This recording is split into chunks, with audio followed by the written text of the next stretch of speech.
Greetings and welcome to the Redwire Corporation Q4 and full year 2024 earnings call. At this time, all participants are in a listen-only mode. A question-and-answer session will follow the formal presentation. If anyone should require operator assistance, please press star zero on your telephone keypad. As a reminder, this conference is being recorded. It is now my pleasure to introduce Jeffrey Zunick, SVP, Financial Planning and Analysis. Thank you. You may begin. Good morning, and thank you, Daryl. Welcome to Redwire's fourth quarter and full year 2024 earnings call. We hope that you've seen our earnings release, which we issued yesterday afternoon. It has also been posted in the investor relations section of our website at redwirespace.com. Let me remind everyone that during the call, Redwire management may make forward-looking statements that reflect our beliefs, expectations, intentions, or predictions of the future. Our forward-looking statements are subject to risks and uncertainties that are described in more detail on slide 3. Additionally, to the extent we discuss non-GAAP measures during the call, please see slide 4, our earnings release, or the investor presentation on our website for the calculation of these measures and their reconciliation to U.S. GAAP measures. I am Jeff Zunick, Redwire Senior Vice President of Financial Planning and Analysis and Investor Relations. Joining me on today's call are Peter Cannito, Redwire's Chairman and Chief Executive Officer, and Jonathan Baliff, Redwire's Chief Financial Officer. With that, I would like to turn the call over to Pete. Pete? Thank you, Jeff. During today's call, I will outline our key accomplishments during 2024, and Jonathan will then present the financial highlights for the same period. We will then discuss our 2025 outlook, after which we will open the call for Q&A. Please turn to slide 7. During 2024, Redwire effectively executed on the 4 key principles of our 2024 growth strategy, leading to approximately 25% revenue growth and a strong positioning for 2025. During the year, Redwire continued to provide critical picks and shovels as a trusted supplier to some of the most remarkable missions of the year. For example, in 2024, Redwire delivered 186 sensors, including sun sensors, star trackers, and cameras to our customers. Additionally, Redwire effectively scaled our production capabilities to meet growing demand through affordable capital investments. For example, in 2024, we increased the number of ROSA arrays under contract by 23.8% year over year.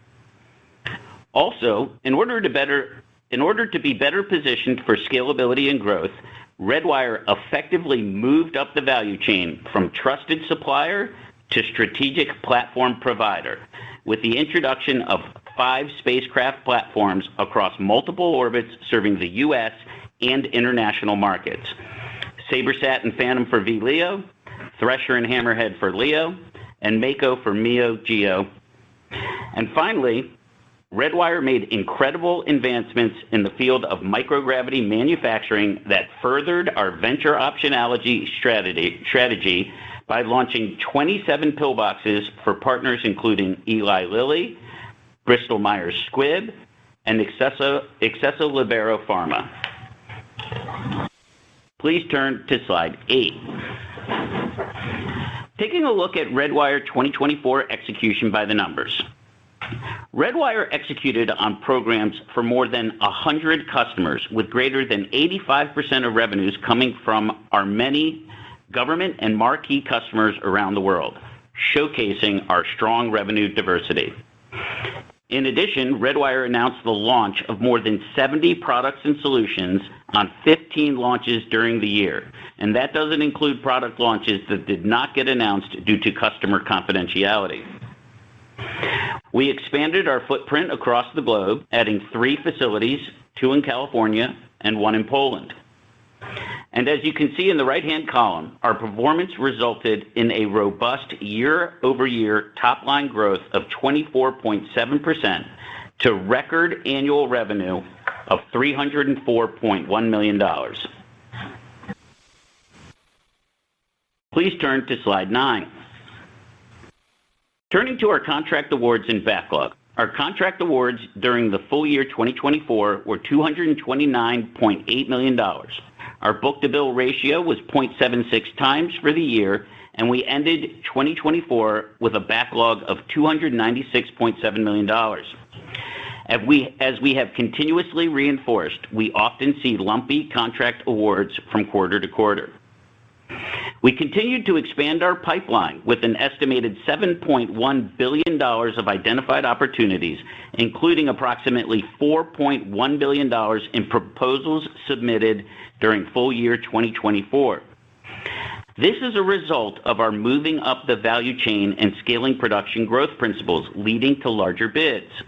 As you can see on the upper right-hand side of this slide, this represents a significant increase of 334.3% over the corresponding prior year period.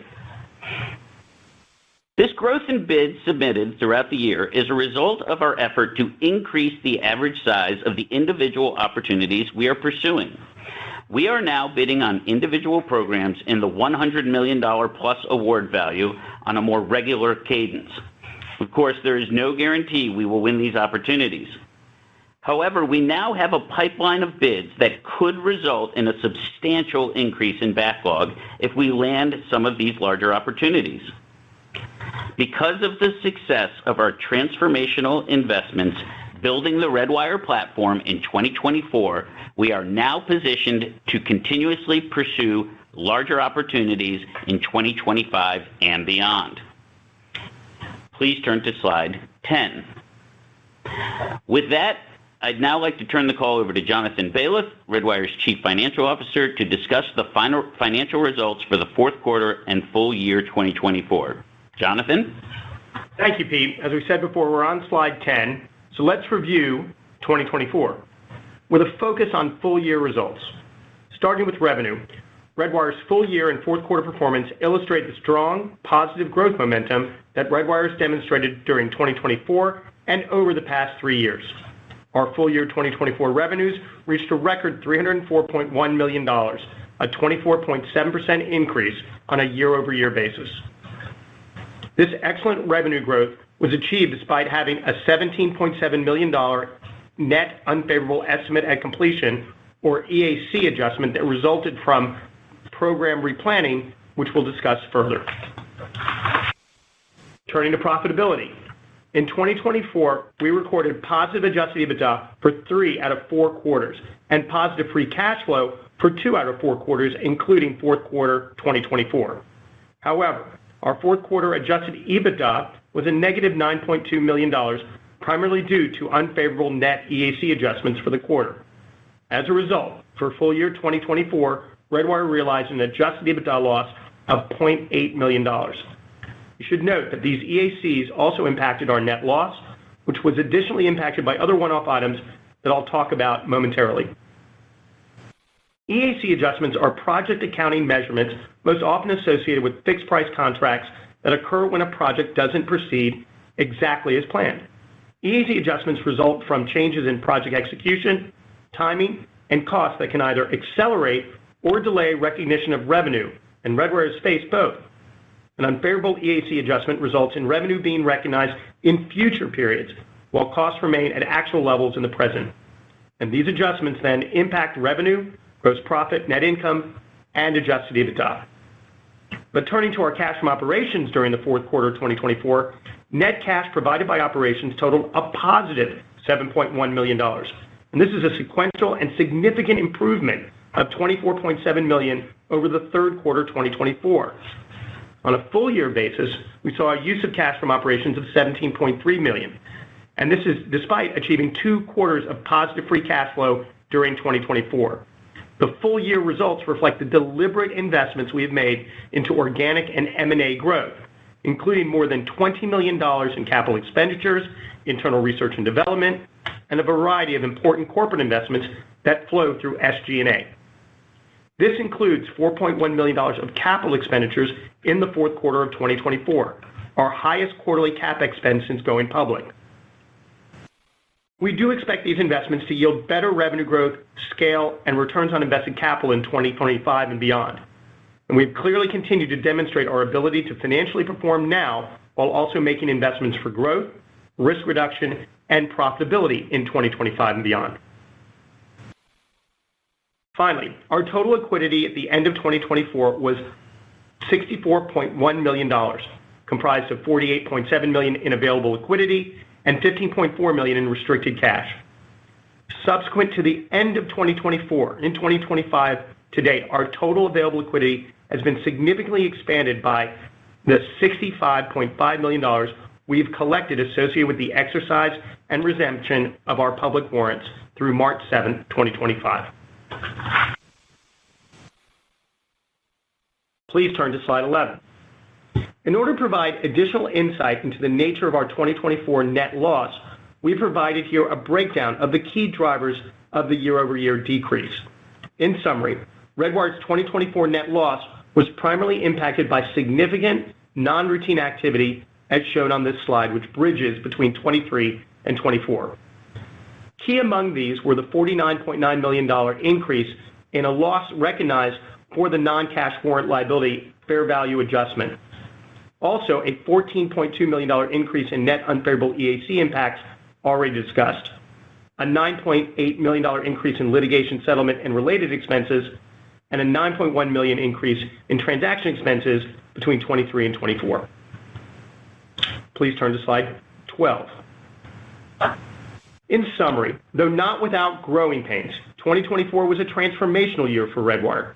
We enter 2025 well-positioned with robust revenue growth, demonstrated cost control, and ample liquidity. And with that, I'd like to turn the call over to Pete to provide a discussion on our 2025 outlook. Thank you, Jonathan. Please turn to slide 13. Now we would like to focus on our 2025 growth strategy, which is centered around 5 key principles. Providing picks and shovels, which means delivering on our strong foundation of proven products with demonstrated flight heritage that form the building blocks of space missions for our customers. Delivering multi-domain platforms, which means executing our platform strategy by delivering highly differentiated space and airborne platforms for critical missions to include multi-domain missions. Exploring the Moon, Mars, and beyond, which means capitalizing on our decades of experience in providing systems for space exploration and delivering on ambitious missions to the lunar surface, to Mars, and beyond. Advancing venture optionality, which means continuing to pursue breakthrough developments on advanced technologies that could create new markets with game-changing potential. And finally, executing accretive M&A, which means continuing our proven track record of effectively creating enterprise value by acquiring technologically differentiated companies at accretive values, a key competitive advantage of Redwire, which enables us to continue to rapidly scale as a public platform. Over the next few slides, I will discuss examples of early successes to demonstrate how we are already executing against these focus areas. Please turn to slide 14. Starting with providing picks and shovels, in early 2025, 2 lunar landers with Redwire cameras on board headed to the moon. Firefly's Blue Ghost, which landed on the lunar surface on March 2, 2025, and Intuitive Machines IM-2, which landed on the lunar surface on March 6, 2025. Redwire's cameras provided critical data and stunning images such as the ones shown on the right of this slide. These cameras leverage decades of flight heritage on prestigious missions, including acting as the eyes of Orion on NASA's Artemis I mission. Please turn to slide 15. Next, delivering multi-domain platforms. In early February, Redwire was proud to announce that it has been awarded a contract to deliver a Mako spacecraft to support Tetra 6, a U.S. Space Force Space Systems Command mission in geosynchronous orbit, or GEO. Tetra 6 is a follow-on contract to Tetra 5, for which Redwire is delivering 2 Mako spacecraft. The Mako spacecraft for both the Tetra 5 and Tetra 6 missions will be the first satellites in GEO to be refueled and demonstrate compatibility with multiple available refueling mechanisms. Please turn to slide 16. Moving next to exploring the Moon, Mars, and beyond. Redwire has been awarded a study contract by the European Space Agency to conceptualize a spacecraft platform that could be delivered to Mars as part of the agency's Lightship initiative. Redwire's solution is built around an adapted version of our highly versatile small satellite platform, Hammerhead, and our proven avionics capabilities. Redwire's European facility in Belgium has more than 40 years of spaceflight heritage developing spacecraft platforms and success delivering innovative technology for game-changing ESA programs, including as the prime contractor for ESA's Proba 1, Proba 2, and Proba V missions, which have a combined flight history of 50 years without failure. Please turn to slide 17. Turning to advancing venture optionality, Redwire is excited to announce our upcoming Golden Balls investigation, which is looking into the production of gold nanospheres, a high-potential, space-enabled product for biomedical applications, including managing cancer or other diseases. There is an existing market for gold nanospheres, and by producing them in space during this investigation, Redwire aims to yield higher quality, more uniform gold nanospheres. In addition to the Golden Balls investigation, Redwire also has several other payloads expected to launch in the coming months, including 4 additional pillboxes, building on the success of the 28 pillboxes launched to date. Please turn to slide 18. Finally, when it comes to executing accretive M&A, as many of you know, in January 2025, Redwire announced that it has signed an agreement to acquire Edge Autonomy. This transaction is expected to transform Redwire into a global leader in multi-domain autonomous technology, broadening its portfolio of mission-critical space platforms to include combat-proven autonomous airborne platforms. This transaction is expected to close during the second quarter of 2025. Please turn to slide 19. Now let's turn the focus towards the combination of Redwire and Edge Autonomy platforms. Edge Autonomy is a leader in providing field-proven, innovative autonomy and uncrewed airborne systems, advanced optics, and resilient energy solutions, and currently brings 2 airborne platforms to market: the VXE-30 series, an airborne platform focused on the U.S. market, and the Penguin series, which is focused on the high-potential European defense market, as well as the global UAS market. Redwire is a leading provider of space-based platforms to national security, civil, and commercial customers, and currently brings 5 space-based platforms to market. By combining with Edge Autonomy, we extend our platform strategy to become multi-domain. Multi-domain capability is critical to our national security customers as they start moving towards the future of advanced warfighting concepts such as the Joint All-Domain Command and Control, or JADC2 strategy. Like our customers, we believe in a future where autonomous space and airborne vehicles collaborate during multi-domain operations that deliver a strategic advantage. Therefore, this combination provides competitive differentiation by supporting integrated missions from the surface of the Earth to the surface of the Moon, Mars, and beyond. Please turn to slide 20. The broad benefits of this transformational transaction can be categorized into 3 key areas: technical, operational, and financial. Starting with the technical benefits of the combination, Edge Autonomy systems leverage similar operational technology such as avionics, optical sensors, computer vision, AI, and autonomy software. And like Redwire, Edge Autonomy brings proven flight heritage. As a result, these technologies are already in production. Moving to the operational benefits of the combination, combining autonomous airborne and space platforms will meet customer mission requirements for multi-domain operations. Redwire satellites and Edge Autonomy airborne vehicles are designed for similar missions, such as intelligence collection and communications, to name a few. Further, Redwire and Edge Autonomy have complementary geographic operations and paths to growth, especially in Europe, where space and defense markets are forecasted to grow. Finally, with respect to financial, we expect the combination with Edge Autonomy to accelerate growth across key financial metrics, with the added scale driving operating leverage and cash flows, and to position Redwire with a stronger balance sheet and enhanced credit quality. I speak for the entire team when I say that we couldn't be more excited to welcome the Edge Autonomy team to Redwire, and I look forward to building a multi-domain defense tech company together. Finally, please turn to slide 21 for a brief discussion of the outlook for 2025. As part of the announcement of our combination with Edge Autonomy, we provided a financial forecast for fiscal year 2025 as if the transaction closed on January 1st, 2025, and we are reaffirming that forecast at this time.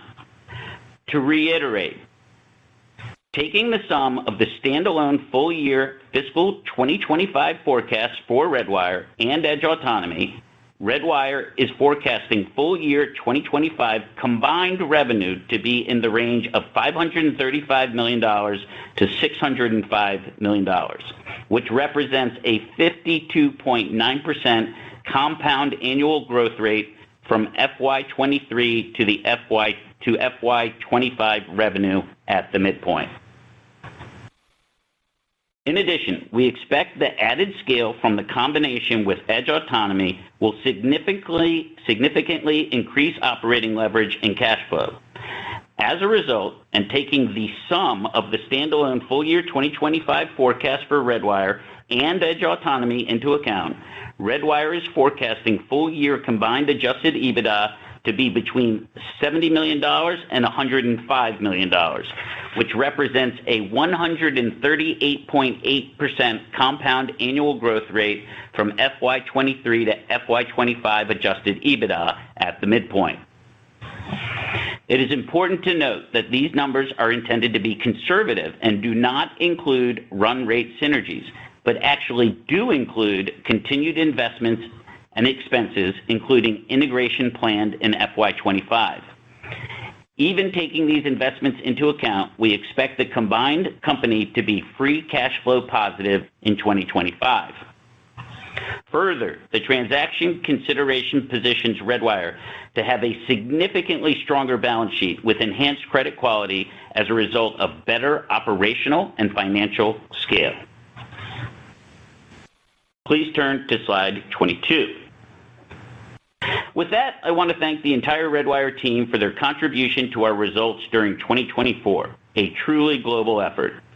We believe 2024 was a transformational year for Redwire as we balanced top-line and bottom-line performance. In 2024, we capitalized on our solid foundation as a merchant supplier of critical space subsystems and components to transform into a strategic platform provider, with soon-to-be 2 uncrewed airborne systems and 5 spacecraft to fuel our future expansion. We believe with the acquisition of Edge Autonomy, we are well-positioned and stronger than ever and look forward to an exciting 2025. We will now open the floor for questions. Thank you. We will now be conducting a question-and-answer session. If you would like to ask a question, please press star 1 on your telephone keypad. A confirmation tone will indicate your line is in the question queue. You may press star 2 to remove yourself from the queue. For participants using speaker equipment, it may be necessary to pick up your handset before pressing the star keys. We ask that you please limit yourself to 1 question and 1 follow-up question. 1 moment, please, while we poll for your questions. Our first questions come from the line of Greg Conrad with Jefferies. Please proceed with your questions. Good morning. Hey, Greg. Maybe just to start on the guidance, I mean, I appreciate the pro forma guidance, but any insight into underlying Redwire organic growth? I mean, just given the wide pro forma range, how much of that is timing of the deal versus other swing factors? And maybe what are the main drivers of the top and bottom end of the range? Let me take that, Greg. So, look, we're giving you actually a full year as if the deal was closing on December 31st, and it's a combined forecast range. As we get closer to giving pro forma information out on a U.S. GAAP basis, as we approach the end of the first quarter and then the second quarter, you'll get more information to understand that. But again, we're giving you everything you need to understand on a combined forecast for revenue and EBITDA. Now let's just talk about the growth rates. If you look at the growth rates for Redwire, especially these last 3 years, we've grown at roughly between 15 and 25% revenue growth, and that's pretty much on an organic basis. If you look at Edge Autonomy over their period of time, and even not going back too far, but the last couple of years, they've grown between 20 and 30% organically. The combined business, even without synergies, should be able to grow around 20% organically without further additions. And so when we look at 25, which is still somewhat of a transition year for both companies, as large contracts are still being formed and the companies themselves are bidding on, especially a lot of European space and defense, we feel confident, and that's why we're giving this range. But it's fairly wide because of, especially on the space side, the nature of our business. So hopefully that answers your question, or at least gives you more detail. And then maybe just combining the EACs and cash. First on the EACs, I mean, how do you think about those trending into 2025? And then just on cash, you had a good Q4, good working capital release. I mean, how do you think about all of that rolling into free cash flow conversion in 2025, just given, some of the investments that you've talked about? Yeah, good question, Greg. I'll address the ACs and then I'll turn it over to Jonathan to talk about cash impact. So, as you know, when you're first starting out bidding a program, some of the nature of the firm fixed price that bids that we are bidding when we break into a new market have some non-recurring engineering associated with them as you develop these new technologies that in some cases have never been built before. And as a result, as you move through those, as part of the growing pain of entering these new markets and introducing these new technologies, you sometimes run into these replanning on the programs that result in the EAC in an unfavorable EAC that pushes the revenue out into a future period while keeping the cost in the same period, thus having an impact both on revenue and the bottom line. The goal is to continue to refine our bid processes and, where possible, to include more management reserve to reduce the total impact of the EACs. But also, as you move from early non-recurring engineering, when these technologies are first being developed and proven, after you get the flight heritage, you move into production, and then those revenues should be a lot more predictable and stable, and you'll see the EACs tail off over time. Jonathan, you want to talk a little bit about cash? Yeah, my comments. I agree with everything Pete said. Again, transformational year, but not without growing pains. And this is an example of growing pains. Let me just reemphasize. No one at Redwire is happy about these net EAC unfavorable adjustments.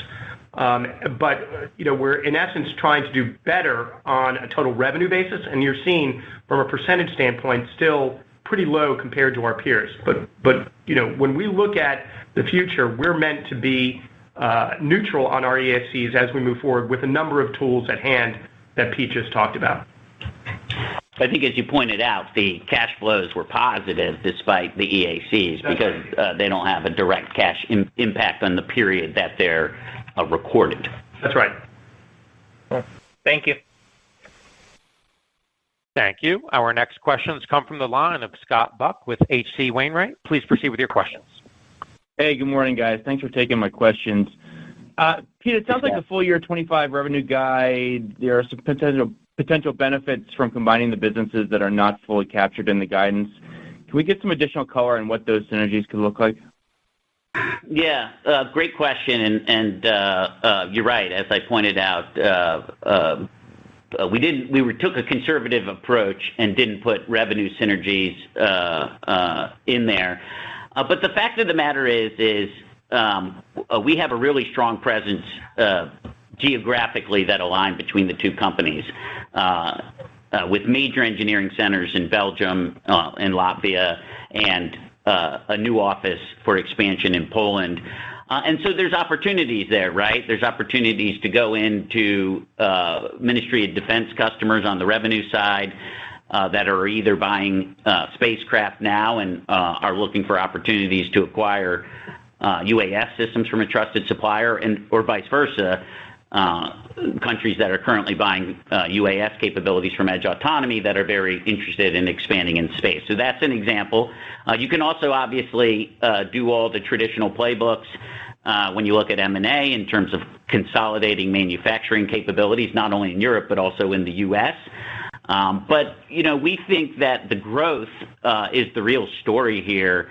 The organic, intrinsic growth that both of these organizations have demonstrated over the last 3 years, and that's what we're forecasting. So any additional revenue synergies that we squeeze out above any of the costs associated with integration will just be additional upside. Great, I appreciate that. And then my second one, can you just remind us what Edge's pipeline looked like on a standalone basis? Sure. So we gave some description of that when we announced the transaction back in January. Their pipeline is different than ours. They have fleets of their Stalkers and Penguins out there in which they do fleet replacement, fleet upgrades, and a number of other aspects that mirrors a bit more like commercial aerospace. So their programs of record, although growing, is about $100 million is what we disclosed for 23. We'll give more updates, but their sales cycle is very short, right? They generally are a much more mature company, and so a lot of their customers will buy to increase those fleets, and that's in essence their competitive advantage because it's hard to replace the fleets for their especially DoD and MOD customers. And as those expand, then you get almost like a annual recurring revenue that happens as part of both the expansion, replacement, and upgrades. But it's about $100 million right now. And again, they are bidding in the future on very, very large projects also. So we do expect that to grow. So Jonathan highlights a key point here that, I talked about the benefits of this transaction in the context of technical, operational, and financial. And on the financial side, one of the things we're really excited about is the UAS market is just a more mature industry than space is right now. So it looks different. It has this fleet replacement aspect to it that is much more predictable, fewer EACs, et cetera. And that's very complementary to Redwire, which is in a less mature industry that tends to have a lot of this non-recurring engineering. So if you think about it, when you walk into a Redwire facility, you'll see a lot of engineers and technicians working on a single spacecraft that is standardized but is highly bespoke for the particular customer mission in there. And that's the way that has to do with the maturation of the industry. Whereas in the UAS industry, these are things that are being moved off of a production line, much more like in the automotive industry. So it's very complementary. You have lower backlog because the sales cycles are smaller compared to the multi-year contracts that you get in a space contract, but they're complementary in the sense that they have less of that variability associated with doing technological things that have never been done before. And we think that's going to smooth things out for us over time. And just to add one thing, Scott, and briefly, is their pipeline also is changing quickly with the European defense environment, that dynamic environment increasing. And so we'll be giving more information about the pipeline, especially in Europe, over the coming months. Great. I appreciate the added color there, guys, and looking forward to 25. Thank you. Thank you. Our next questions come from the line of Brian Kitzlinger with Alliance Global Partners. Please proceed with your questions. Great. Thanks so much. With the new administration's clear positioning in Ukraine, or unclear for that matter, are there any changes you expect for Edge's Ukraine-related revenue compared to your previous internal expectations? And then maybe touch on the overall budgetary environment in the U.S. and procurement cycle for the Redwire business? Hey, Brian, how are you? Good question, as usual. So talking about the Ukraine first and foremost, we took a very conservative position on forecasting the Ukraine portion of the Edge's future revenue. And if you go back to the presentation that we did, and I believe we 8K'd some information on this as well, we put out some detail on our conservative approach. However, I would like to highlight whether we all hope for peace in the Ukraine, but whether the peace happens tomorrow or not, we're still see real opportunity because any peace in the Ukraine will likely, based on the current discussions that we're tracking, result in some sort of demilitarization zone or peacekeeping effort. And the way you're going to, we believe that that is going to be executed is using drones as a surveillance capability to monitor the peace or to potentially monitor a persistent, really indefinite at least for the near future, demilitarization zone. Again, regardless of what happens in the Ukraine, we feel we're protected to the downside because we took a very conservative approach in forecasting Edge's revenue. And like I said, there's more details out there that we've put out. But we also see peace in Ukraine as not being a standstill or a total stop, possibly even an opportunity for peacekeeping drone technology as well. In terms of the continuing resolution and everything that's going on in the government, this is actually not unknown territory for companies like Redwire. Those of us who have been around for many years doing this actually lived through sequestration. And the fact of the matter is that because of the large, oftentimes multi-year contracts that we have, typically companies like Redwire or defense contractors in general or federal contractors in general can weather short-term even government shutdowns if hopefully it doesn't come to that, but because we continue to work on our contracts. And as far as delays, as far as we've heard from the government, we haven't heard about any delays on our procurements, any of our major procurements yet. In many cases, we're a supplier, and the orders continue as prime contractors continue to execute. But I think it's too early to say right now, based on where the political process is, for us to make any predictions about the long-term impact on that. Financially, Brian, we're very protected. We've got record liquidity. Obviously, we spent some money, obviously, in 2024, but had it more than covered. And again, we have some level of discretion over our spending, but we feel, in a really good position. Great. My follow-up is, you talked about larger programs, $100 million plus total contract value. Does the competitive landscape change who you're competing with essentially on these larger programs? And then just a quick numbers question with the warrant redemption that you mentioned. Can you update us on the share count? Thanks so much. Sure.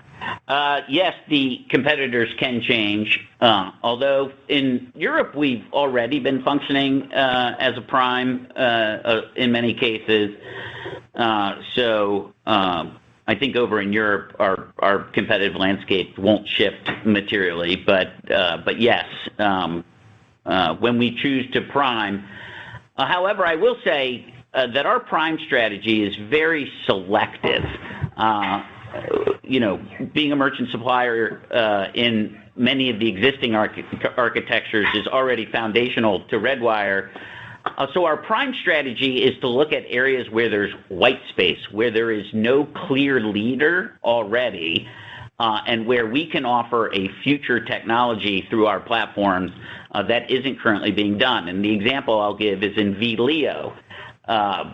Rather than attacking the proliferated LEO market, we're trying to do a leap ahead into what we think is the future of hybrid orbit architectures to include VLEO. And in that particular case, because of our technological differentiation, the competitive landscape is really a small handful of people that are trying to build that market. In terms of the share count, Jonathan, do you have that? Sure. So as of Friday, concerning the redemptions, the total share count as of Friday, which we'll disclose in our 10K, 75,573,294 shares. Thank you so much. Thank you. Our next questions come from the line of Griffin Boss with B. Riley Securities. Please proceed with your questions. Hi, good morning, and thanks for taking my question. So I just want to start out on bookings. I understand, obviously, bookings are lumpy, but this is the first time, I believe, that I recall since going public that LTM book-to-bill fell below 1. So just given the magnitude of your bids submitted, the $1.2 billion in the quarter, $4.1 billion on the year, can you talk about how many of those bids maybe are still outstanding today? Are you seeing longer contract award cycles? Are you losing more bids than historically? Any context around that would be helpful.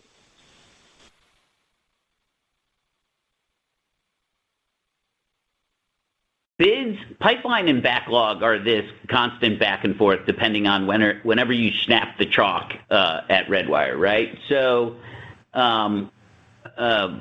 we're obviously constantly trying to move things from pipeline into backlog, but something can move from pipeline into backlog pretty quickly, especially from the bid submitted number. So, I think we kind of look at them as a combined factors to look at when we do our revenue forecasting to substantiate it. And right now, although you're correct that our current book-to-bill is below, you can see that on the pipeline side, it's fairly large. So I think what we'd like to see occur in the next quarter is for more of those bids to move out of submitted but into backlog. But I don't think we have enough data to say that is anything other than a timing perspective. I wouldn't lean forward and say that we see any changes in terms of government procurement timelines as of yet. It just seems to be where each of these different bids are in the process. Certainly, some people point to the holidays as being a slow period, but again, that's just speculation. I don't know, Jonathan, you want to add anything? I would just say, Griffin, the wide range that we use, 535 to 605, takes some of this into account because, again, it's a longer sales cycle for the current bids outstanding, and there are no doubt that they're larger bids too. But that's kind of how we'll disclose it right now, and we'll give you updates. Okay, fair enough. Thanks for that. And just second one for me, given that we're just a few weeks away from the end of the first quarter, is there any sort of directional guidance you could give for the first quarter? Obviously, I know you didn't provide it, but directionally it could be helpful, I think, for us to understand kind of the cadence looking into the year now that we're almost through the first quarter. Well, no, obviously we don't give quarterly guidance, and I think if you look at what we're doing right now, we're hyper-focused on closing on edge autonomy, which will materially change the overall profile. So I think stand by, and once we close, we'll have some additional information on the remainder of the year that Jonathan referenced earlier. Okay. All right. Thanks, Pete. Thank you. Thank you. Our next questions come from the line of Suji DeSilva with Roth Capital Partners. Please proceed with your questions. Hi, Pete. Hi, Jonathan. So, just to understand the combined, hi guys. Just to understand the combined company guidance for the full year. You said it's conservative. I just want to understand maybe there's a percent of backlog coverage you're using this year going into 25 versus what you've done with Redwire guidance, full year guidance in the past years. That might be helpful to understand how much higher backlog coverage is maybe this year as an element of conservatism. Well, let me take that. Let me try to give you some additional color on how we come up with these forecasts. We do basically a line-by-line look at each opportunity in the pipeline while also taking a look at the backlog. And, of course, the pipeline is weighted based on what we call P-go, probability of that the procurement is going to go forward, and P-win, which is our probability of a win. So we go line by line on that, and we look at the different probabilities, and we bring in a number of different experts to give us additional insights. And it's really a bottoms-up build-up. And then we look at macro factors like saying, okay, what if the war in Ukraine ends, or, how much do we want to really lean into, war-related revenues, which, as I stated, was not a lot. We wanted to make sure that we were conservative there. And that's how we come up with these forecasts. We also take a look at a little bit on our burn rates, and we try to make a forecast based on looking at where we are in terms of each one of the projects we're at, and that can kind of give you a good idea of how much your revenue is going to come from backlog. But it's not as simple as having like a heuristic like percentage of pipeline and backlog that moves in. We actually get into the nitty-gritty of looking at, this one is expected to be awarded in March, and it's this size, and it has a probability of this, this probability of occurring and us winning, and that would give us a certain runtime, and we build out a number of spreadsheets on that. So I can't give, as a result of that kind of detailed bottoms-up approach to forecasting, I can't give you, a high-level heuristic number to use for what I think you're looking for. I don't know, Jonathan, do you have? We have given an ability for investors and analysts to look at our average contract length, which in Redwire, that is very, known and knowable, that, we're 2.5 years, 2 years. And so then you can kind of use that as a way to look at also at least our disclosed backlog. When we get closer to closing, and then other information concerning edge autonomy, we'll give how to look at them. And then as a combined basis, but Pete gave a really good overview there, Suji. Okay, great. Appreciate the discussion of the probability weighted approach to pipeline there, and also on the lunar interplanetary mission opportunity. I think that cadence is going to pick up here. We already saw 2 missions this month. What is the opportunity for Redwire to expand its content there? It seems like cameras are your primary opportunity. Are we missing those other elements, or there can be in the future? Any color there would be helpful. Thanks.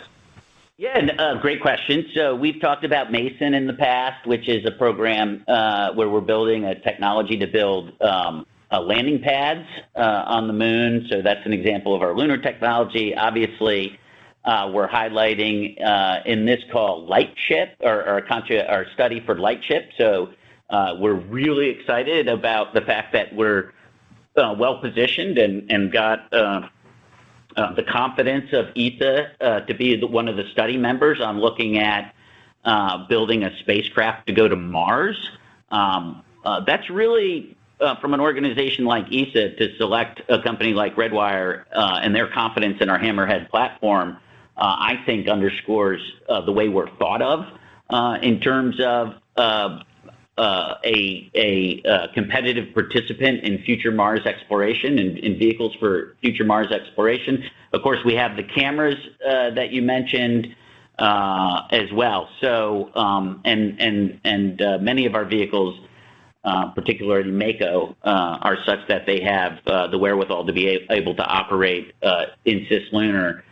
The other aspect of it that I'll point to is in terms of we've talked about our microgravity manufacturing in the past. We like to say, make it, don't take it. So we believe that there's a real opportunity for microgravity manufacturing when you start looking at building out permanent lunar infrastructure, as well as, quite frankly, a venture to Mars. They're going to be very limited on the amount of material that they'll be able to bring. So having Redwire-like manufacturing capabilities on board could be something that could be mission essential. So we're looking at those kind of things as part of our participation in our active participation in that community. Yeah, great, Pete. Thanks. Great rundown. Very exciting. Thanks, guys. Thank you. Thank you. We have reached the end of our question and answer session. I would now like to turn the floor back over to Jonathan Bala for any closing remarks. So first, I want to thank all the institutional analysts, sell-side analysts for your questions. But before we conclude today's call, we'd like to actually at Redwire introduce a new initiative in which we will draw a question or two, today it'll be one, drawn from our retail investor community. And so today's question comes from our Reddit community. And this will be for both of us, but it's really for Pete. What percentage of Redwire's business is based in Europe and able to service the European space and defense efforts, which we've been hearing a lot about these past number of weeks? Thank you, Jonathan. Clearly, based on the question received from the analyst, the retail investor is thinking along the same lines. I'm really excited, first of all, about this initiative and the ability to incorporate the voice of the retail investor into our earnings call. So from a technological standpoint, both Redwire and Edge Autonomy have platforms specifically focused on the overseas market, particularly the European market with Phantom and Hammerhead satellites. For Redwire, obviously, we're the platform for the ESA SkimSat, which is the premier VLEO program over in ESA, which has both civil as well as potential defense application. And Edge Autonomy has very notably the Penguin series of UAS that is currently a combat-proven platform operating in Ukraine, as we've discussed. From an operational viewpoint, both Redwire and Edge Autonomy have significant physical footprints in Europe to serve our European and international customers. Redwire has a large engineering facility in Belgium. We have an engineering facility in Luxembourg, and recently announced our expansion in Poland. And Edge Autonomy has facilities in Latvia, and as of January 2025, a very small facility in the Ukraine. So given that our products are produced for European customers in Europe, we don't have any anticipated tariff risks because the products that are built for the European market are produced in our European facilities. So we're well positioned to take advantage of any trends that may emerge in Europe as a result. From a financial perspective for full year 2024, we had $153.8 million, or 50.6% of Redwire's revenue based on the location of where our customer came from. So even if it was produced in the U.S., the customer was in Europe, which represented a 117.1% increase over 2023 revenues of $70.8 million. And as we previously disclosed for FY23, which is the most recent audited numbers we have, approximately 57% of Edge Autonomy's revenue was derived from international defense customers. So obviously, Edge Autonomy is very well positioned with their manufacturing facility in Latvia as well. And finally, as has been widely discussed, why is this important? European defense budgets are slated to ramp up, and given the factors discussed above, we believe Redwire is well positioned as we move into 2025 and beyond in those markets. So great question from our friends on Reddit, and we look forward to continued engagement with our retail investor community. So with that, we appreciate everyone taking the time to listen today, and go Redwire. Thank you. This does conclude today's teleconference. We appreciate your participation. You may disconnect your lines at this time. Enjoy the rest of your day.